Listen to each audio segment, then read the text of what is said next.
So welcome everybody, my name is Paul, and if you explore my site you'll find a lot of interesting content here. And I started a new series talking about books because there's just so much information, and I like to point people in different directions and let you all explore on your own. But today I'm going to talk about astrology because it's such a fundamental thing. If you start getting into some of the esoteric teachings and ancient teachings, you start realizing that for some reason the cultures around the world watched the stars. They watched, and just it's incredible how precise they got into following the astronomical events. And it goes way back for thousands of years. You can see even very primitive type of structures similar to Stonehenge in parts of Africa and other parts of the world, where there's these stone circles and they're tracking basically the calendar. That's what it was. You see, that's a universal calendar that anyone on earth, if you put a stone circle there, okay, and anyone who goes there says, okay, well, that's marked out so I know kind of where I'm at on this planet, you see. And back then, long time ago, people did navigate.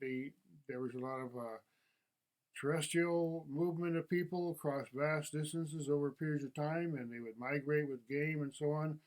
And they erected these stone circles and so on to mark the seasons and the time. You see, now that goes on for a very, very long time in ancient tradition. And when he goes back into what the correlation that people got with the astronomical events, because let's say, after a while you say, okay, this is the way you mark your history, that on such and such a time there was a cold period or whatever, or a famine or whatever, and then at that time, Mars was over here and the sun was over here and Jupiter was over there, and we marked that. Okay, that's when it happened. Okay, that's a correlation. Okay, so they do that after a while, a long period of time goes by, and they just people start to realize, well, for some reason they don't know how to explain it really, but for some reason there seems to be a correlation, because every time there's an earthquake,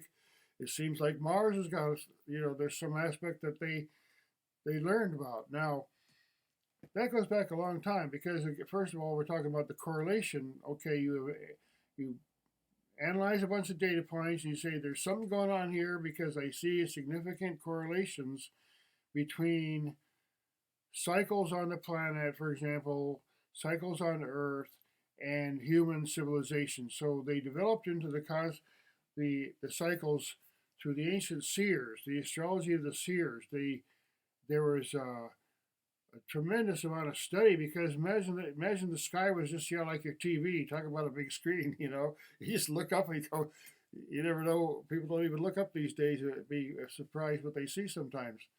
But imagine just, first of all, they use it for navigation, they use it for timekeeping, they use it for communication, and so it developed into a system of timekeeping and event tracking for thousands and thousands of years. Okay, and so let's say, to keep it really recent, let's go back to the end of the Ice Age, 15, 20, let's say one cycle per precession or so.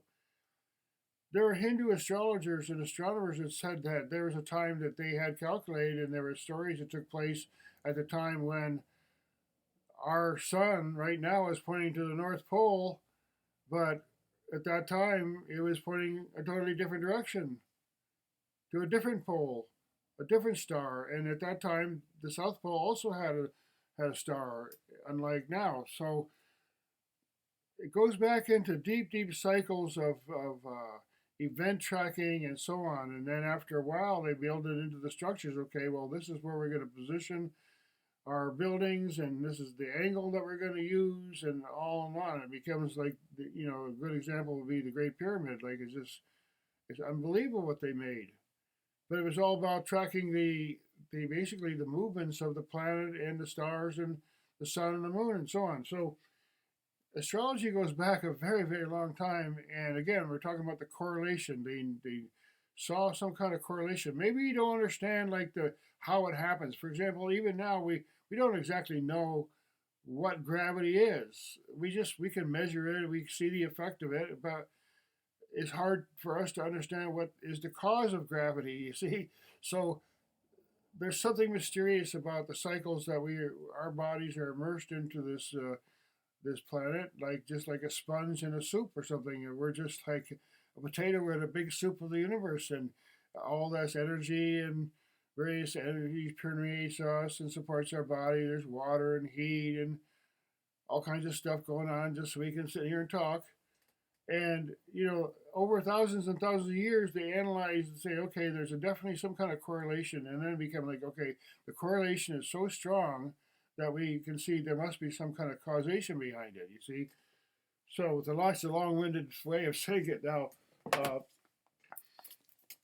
I read this book. This is Esoteric Astrology. It's my beat-up oldest copy, and I started to get into the deeper aspects of astrology because I did lots of different charts when I was younger. In the old days, you had to do it all by hand and a little calculator and everything, and maybe a logarithmic table or something, and that's how you did it back then. But I calculated a lot of charts because, again, people say, well, how can you prove it? Okay, well, if you do enough charts, you'll see the correlation. There's something going on. If you do the charts of a whole family and like the events of the family and the births and the death, and you realize, man, like there's so many similarities. Like people's charts overlap. They have the same kind of planetary considerations or aspects, or they might have similar positions of like the various degrees of the zodiac, or they might have various signs or whatever commonalities. You see, and after a while, you realize I don't know how it works, but there's enough correlation that there's something cosmic. Now, this particular book is more of a deeply esoteric involving meditation.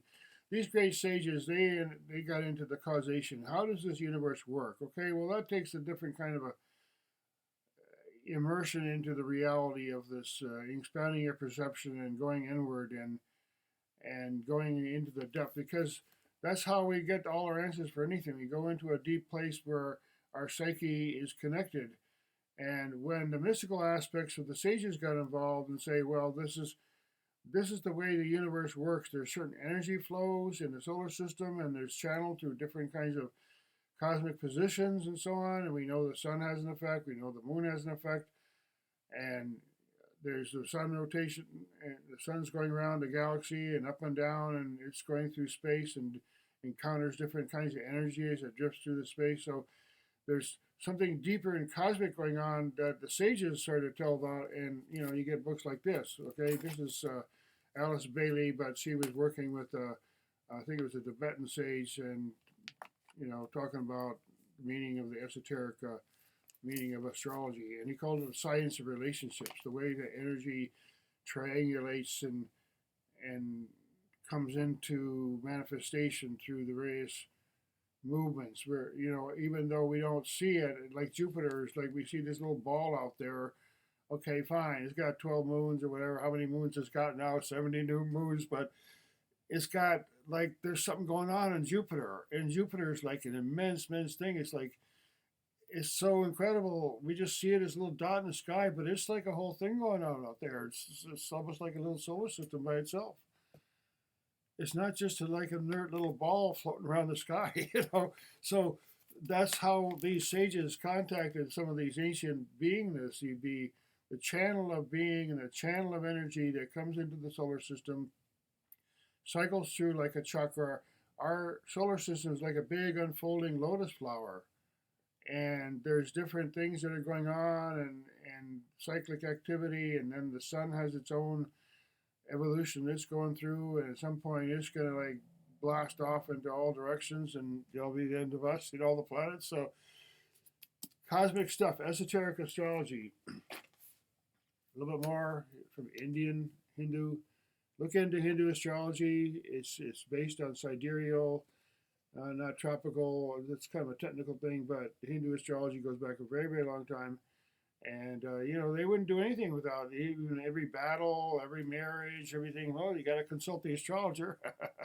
It's like the billionaires today. Well, they got to calculate an astrologer because they say, well, something's going on. I don't know how it works, but it tells me some very interesting things about the cyclic nature of our existence.